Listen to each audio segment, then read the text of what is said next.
श्री गुरुचरित्र अध्याय 7 श्री गणेशाय नमः। पुराण काळात इक्ष्वाकु वंशात मित्रसह नावाचा राजा होऊन गेला। तो स्वभावाने दयाळू, पुण्यवान, प्रजाहितदक्ष व अत्यंत धार्मिक वृत्तीचा होता। तसेच त्याला शिकार करण्याची आवड होती। मित्रसह राजा जंगलातील पशूंची धनुष्यबाणाने अचूक शिकार करण्यात तरबेज होता। एकदा तो जंगलात शिकारीला गेला असता त्याला एक भयंकर राक्षस दिसला। राजाने हातातील धनुष्यबाणातून तीक्ष्ण बाण सोडला व तो बाण अचूक राक्षसाला लागला व राक्षस जमिनीवर धाडकन पडला। जवळच राक्षसाचा भाऊ होता। तो तेथे आला व आपल्या भावाला तडफडताना पाहून म्हणाला, अरे रे, कोणी तुझी ही दुर्दशा केली? राक्षसाने घडलेला सर्व प्रकार आपल्या भावाला सांगितला व म्हणाला, मित्रसह राजाने मला निष्कारण मारले आहे, याचा तू सूड घे। आणि तो राक्षस मृत्यू पावला। राक्षसाच्या भावाने मित्रसह राजाचा सूड घेण्यासाठी मानवाचे रूप घेतले आणि तो मित्रसह राजाच्या दरबारी आला आणि राजाकडे नोकरी मागितली। मानवाच्या रूपातील राक्षस राजदरबारामध्ये अगदी उत्तम रीतीने काम करत होता। एके दिवशी राजमहालात पूजेचे आयोजन करण्यात आले होते।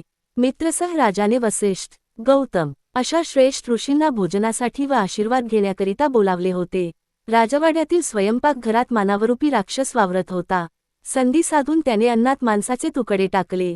सर्व ऋषी आणि ब्राह्मण भोजनास बसले, पण पाहतात तर काय, जेवणाच्या पानावर मांसाचे तुकडे वाढले होते। जेवायला बसताच वसिष्ठ ऋषींना राग अनावर झाला।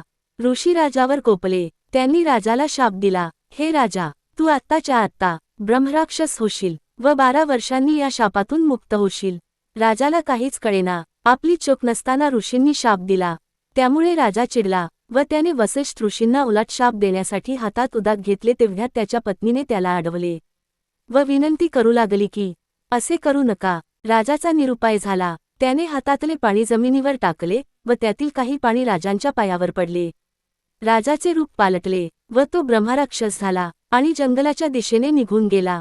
त्याला कल्मषपाद असे नाव मिळाले। एकदा कल्मषपाद जंगलातील झाडावर बसलेला असताना तेथून एक ब्राह्मण व त्याची पत्नी जात असताना दिसले।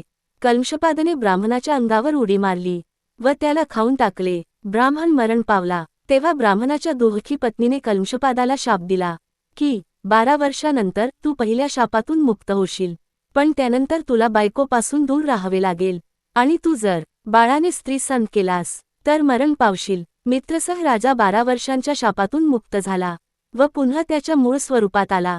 राजा आनंदी झाला आणि आपल्या राज्यात परत आला। राणीने राजाला राजमहालाकडे येताना पाहिले व ती आनंदली, पण राजा दुःखी होता। राणीने राजाला विचारले असता राजाने दुसऱ्या शापाबाबत राणीला सांगितले। राजा व राणी दुःखात असताना तेथे गौतम ऋषी आले। राजाने ऋषींना घडलेला सर्व प्रकार सांगितला। गौतम ऋषींना राजाची दया आली। त्यांनी राजाला गोकर्ण महाबळेश्वरास जाण्यास सांगितले। राजा गोकर्ण महाबळेश्वरास गेला। त्याने जप, तप, शिवाची महापूजा केली आणि दानधर्म देखील केले। राजा सर्व पापातून मुक्त झाला। त्यानंतर तो आपल्या राज्यात परत आला। काही वर्षांनी राजा व राणीला पुत्रलाभ झाला।